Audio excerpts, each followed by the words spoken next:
بسم اللہ الرحمن الرحیم۔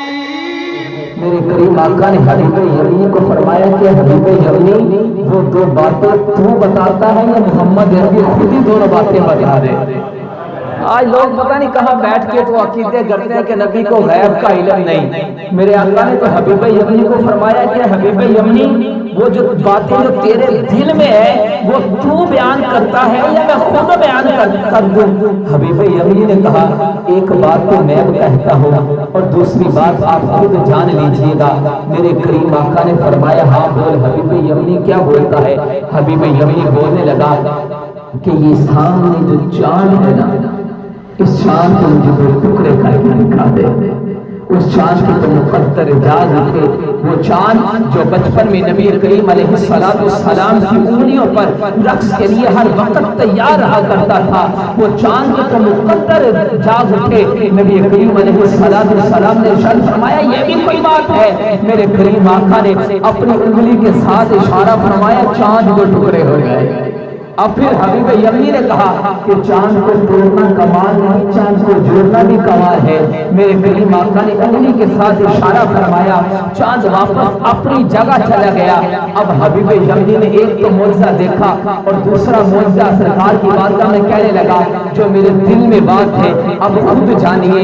میرے کریم آقا نے فرمایا کہ تیرے گھر میں تیری ایک بیٹی ہے جو لنگڑی ہے، لنگڑی ہے، اپاہج ہے، چل نہیں سکتی، دیکھ نہیں سکتی، بول نہیں سکتی۔ تو چاہتا ہے یا تو اس کو شفا ہو جائے یا تو وہ مر جائے۔ حبیب یمنی بولنے لگا ہاں میرے دل میں یہی بات ہے۔ میرے کریم آقا نے رحم فرماتے ہوئے ارشاد فرمایا کہ حبیب یمنی جا، ہم نے تیری بیٹی کو شفا عطا فرما دی۔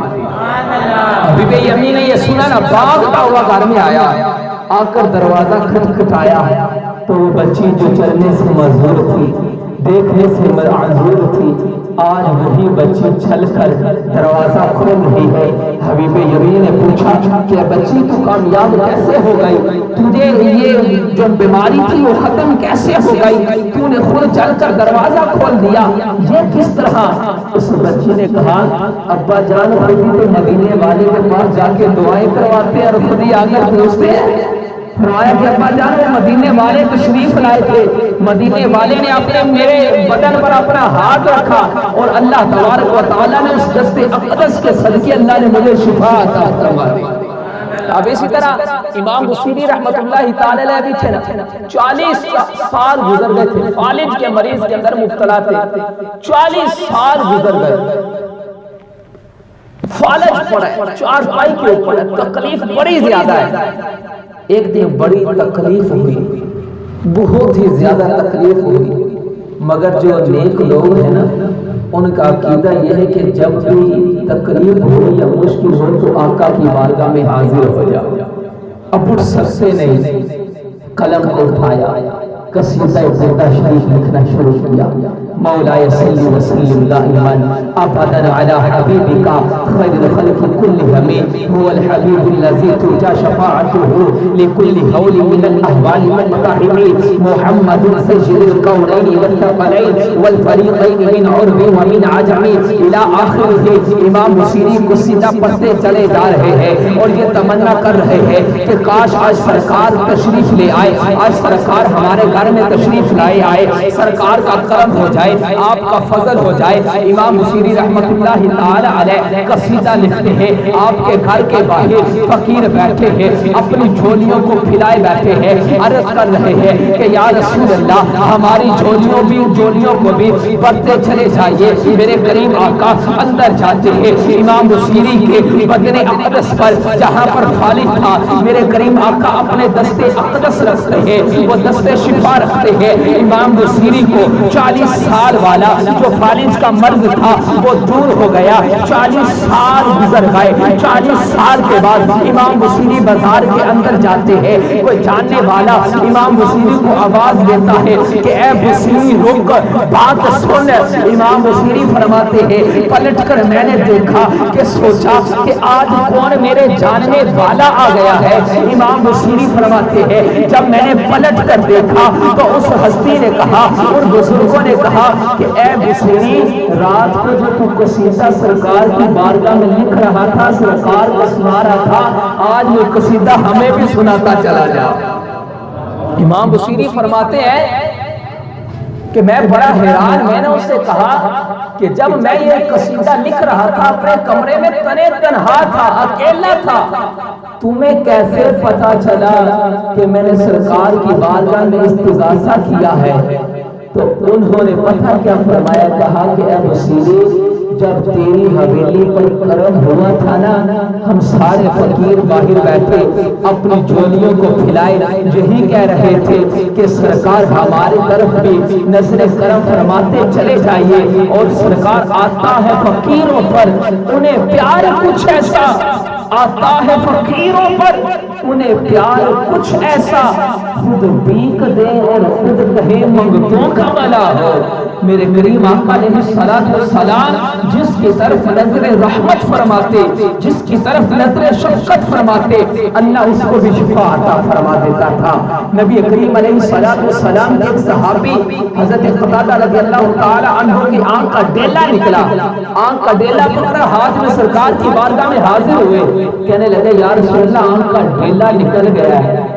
عقیدہ تھا نا صحابہ کا کہ جو بھی مشکل ہو نبی کی بارگاہ میں حاضر ہو جاتے ہیں، نبی اس مشکل کو حل فرما دیتے ہیں۔ حضرت قتادہ نے وہ آنکھ کا ڈیلا سرکار کی بارگاہ میں لیا، کہا یا رسول اللہ آنکھ کا ڈیلا نکل گیا، کچھ کرم فرمائیے۔ حضرت قتادہ فرماتے ہیں سرکار علیہ السلام نے وہ آنکھ کا ڈیلا لیا، میری آنکھ پر رکھا، اپنا لعاب لگایا، آنکھ کے ساتھ لگایا۔ حضرت قتادہ فرماتے ہیں خدا کی قسم، آخری وقت یہ بیان کرتے ہیں، فرماتے ہیں خدا کی قسم آج تک کبھی محسوس ہی نہیں ہوا کہ کبھی آنکھ کا ڈیلا بھی نکلا ہوا تھا۔ یہ میرے نبی کریم علیہ السلام کے یہ لعاب کی برکت تھی۔ حضرت عتبہ رضی اللہ تعالی عنہ، یہ ان کی بیگم ام عاصم، انہوں نے حضرت عتبہ سے پوچھا کہ عتبہ تیرے بدن سے بڑی خوشبوئیں آتی ہیں، بڑی خوشبوؤں کے حلے اٹھتے ہیں، اے عتبہ تو خوشبو کون سے استعمال کرتا ہے کہ تیرے بدن سے بڑی خوشبوئیں آتی ہیں؟ ہم بھی طرح طرح کی خوشبوئیں لگاتے ہیں اور اس کوشش میں ہوتی ہے کہ ہمارے بدن سے بھی خوشبوؤں کے حلے اٹھے۔ حضرت عتبہ رضی اللہ تعالیٰ عنہ نے اپنی وائف اپنی زوجہ کو فرمایا کہ میری زوجہ میں کوئی خوشبو استعمال نہیں کرتا۔ پھر پوچھا آپ کے بدن سے اس قدر خوشبوئیں کیسی؟ کہا ایک جسم میں دانے نکلے تھے، پھنسیاں نکلی تھی، بڑی تکلیف ہو رہی تھی، اسی حالت میں اللہ کے حبیب کی بارگاہ میں حاضر ہو گیا۔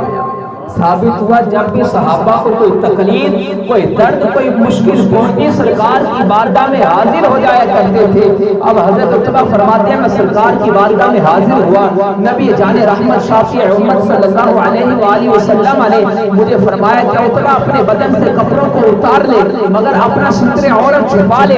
حضرت عتبہ فرماتے ہیں میں زمین پر لیٹا، کپڑے میں نے اتار دیے، سرکار اپنی انگلی کے ساتھ لعاب دہن لگاتے گئے، جہاں جہاں لعاب لگاتے رہے۔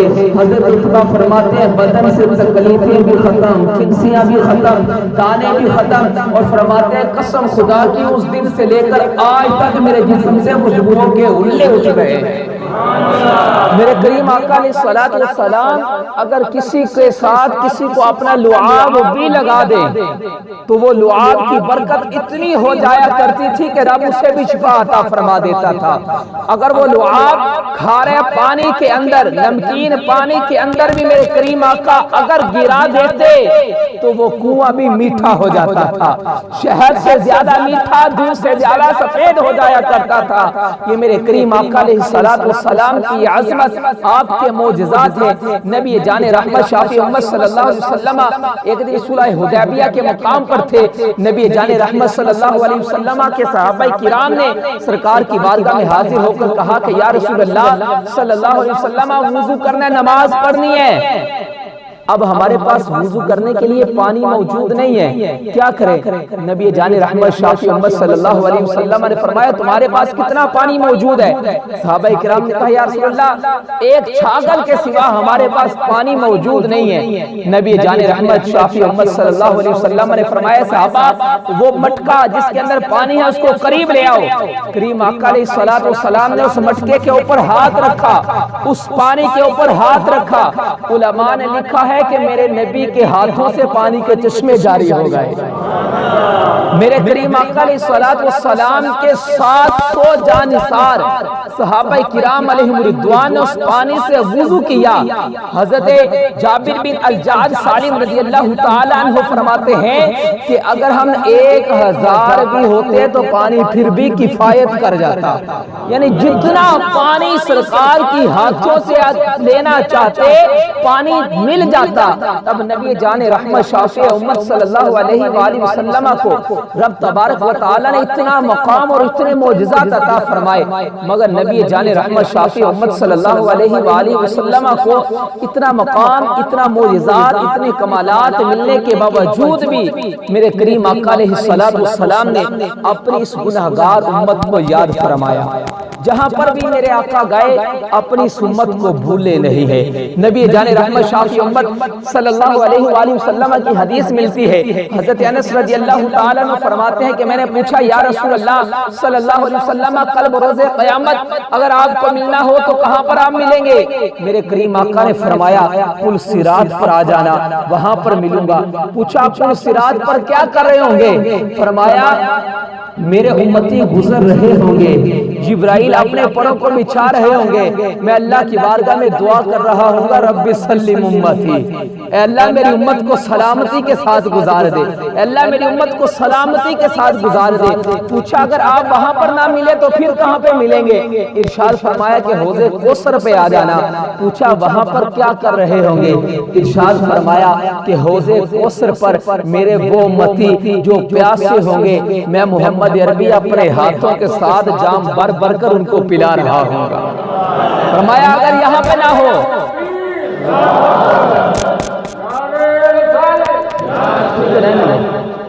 فرمایا اگر آپ وہاں پر نہ ہو تو پھر کہاں پہ ملیں گے؟ نبی جان رحمت شافی امت صلی اللہ علیہ وسلم نے ارشاد فرمایا اگر وہاں پر بھی نہ ملا تو عرش کے نیچے آ جانا، وہاں پر میں اللہ کی بارگاہ میں سجدہ ریز ہوں گا، اللہ کی بارگاہ میں سجدہ کر رہا ہوں گا۔ میرا رب پوچھے گا ارفع رأسک یا محمد، اے محبوب مانگ کیا مانگتا ہے؟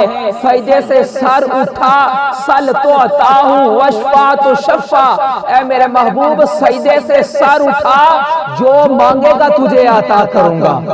اے محبوب آج یہ قیامت کی محفل، یہ قیامت قائم کرنے کا مقصد بھی سونیا تیری عظمت کو دکھانا ہے۔ ہر نبی کے پاس امتی جائیں گے نا، امتی جائیں گے، ہر نبی کہے گا اذهبوا الی غیری، جاؤ کسی اور کی جانب چلے جاؤ۔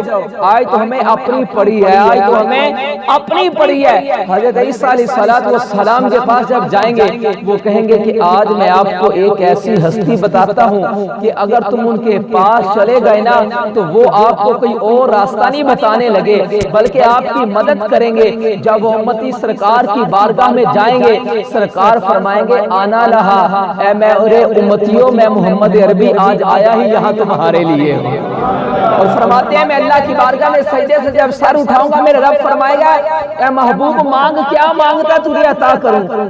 میرے محبوب فرماتے ہیں میں اس وقت بھی اللہ کی بارگاہ میں عرض کروں گا رب ہب لی امتی، اے اللہ میری امت بخش دے، میری امت مجھے تحفے میں دے دے۔ اب کریم آقا علیہ السلام فرماتے ہیں میرا رب فرمائے گا محبوب جا میں نے تیری امت کے تیسرا حصہ بخش دیا۔ کریم آقا علیہ السلام فرماتے ہیں میں یہ ندا سنوں گا اللہ کی بارگاہ میں پھر سجدہ ریز ہو جاؤں گا۔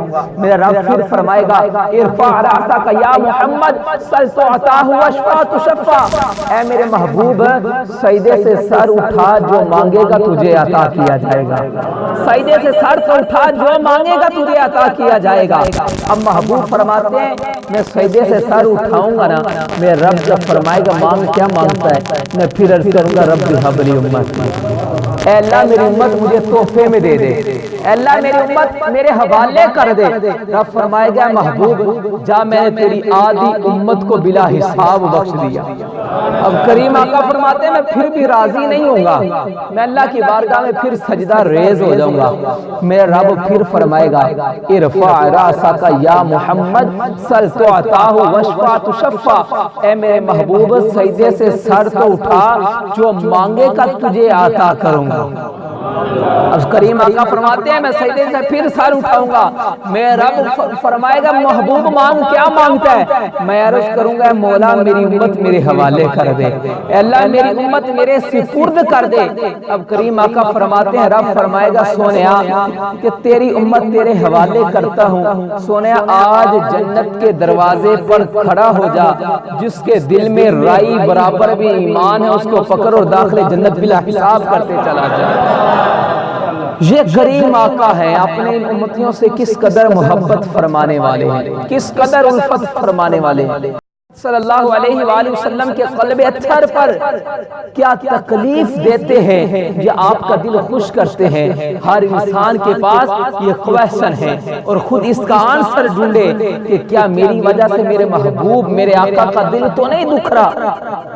آج ہم لوگ نمازوں کو قضا کر ڈالتے ہیں، نمازوں کو نہیں پڑھتے، موبائل پر سوشل میڈیا پر بازاروں میں کھڑے ہو کر بے حیائیوں کے اڈے پر کھڑے ہو کے ہم لوگ طرح طرح کے گناہوں میں ملوث ہوتے ہیں۔ اگر ہم خود نہ ہو تو کم از کم ہماری اولاد میں سے کوئی نہ کوئی ہوتا ہے۔ کیا ہماری یہ رسپانسبلٹی نہیں ہے، کیا ہماری یہ ذمہ داری نہیں ہے کہ ہم اپنی اولاد کو، اپنے سوسائٹی اس معاشرے کے افراد کو، لوگوں کو برائی سے منع کریں؟ آج ہم لوگ کسی کو منع کیسے کریں؟ آج ابا جی اپنے پتر کو کیسے کریں گے، کہیں گے پتر نماز پڑھ، جب ابا جی پتر کو کہیں گے نا پتر نماز پڑھا کر، اور پتر یہ کہے گا ابا جی خود پڑھتے جو ہمیں کہتے ہو۔ یہ جملہ سننے سے قبل خدارا اپنے حال پر ہم رحم کریں۔ آج مسجدیں ویران پڑی ہیں، واعظ قوم کی پختہ خیالی نہ رہی، برق طبعی نہ رہی، شعلہ مقالی نہ رہی، رہ گئی رسم آزاں روح بلالی نہ رہی، مسجد مرثیہ خواہے کہ وہ نمازی نہ رہے، یعنی وہ صاحب اوصاف حجازی نہ رہے۔ آج مسجدیں ویران ہے، مؤذن ہمیں کہتا ہے حی علی الصلاح حی علی الفلاح۔ آج ہم کامیابی کو ڈھونڈنے کہاں در در کی ٹھوکریں کھاتے ہیں۔ کہ ہم کامیابی کو حاصل کرنے کے لیے اللہ کی بارگاہ میں کبھی جھکے ہیں؟ ہر شخص اس بات کے بارے میں سوچے، کل بروز قیامت جو پہلا سوال ہوگا وہ نماز کے بارے میں ہوگا۔ آج ہم لوگ کتنی نمازوں کو ادا کرتے ہیں، اور یہ اچھا ماحول، اچھا انوائرمنٹ جب تک ہمیں نہیں ملے گا تب تک ہمیں استقامت ملنا مشکل ہوتی ہے۔ آئیے یہ تمام کا تمام آپ کو اچھا انوائرمنٹ، یہ اچھا ماحول آپ کو دعوت اسلامی پیش کر رہی ہے۔ آؤ میرے میٹھے اور پیارے اسلامی بھائیوں، میرے بزرگوں، آؤ دعوت اسلامی کے مدنی ماحول سے وابستہ ہو جاؤ، اس ماحول کے ساتھ اٹیچ ہو جاؤ۔ آپ خود اپنی زندگی کے اندر ایک مدنی انقلاب برپا ہوتے دیکھیں گے۔ اللہ تبارک و تعالیٰ کی بارگاہ میں دعا ہے کہ رب تبارک و تعالیٰ ہم سب کو نبی کریم علیہ السلام کی سیرت پر عمل کرنے کی توفیق مرحمت فرمائے۔ وآخر دعواہم ان الحمدللہ رب العالمین۔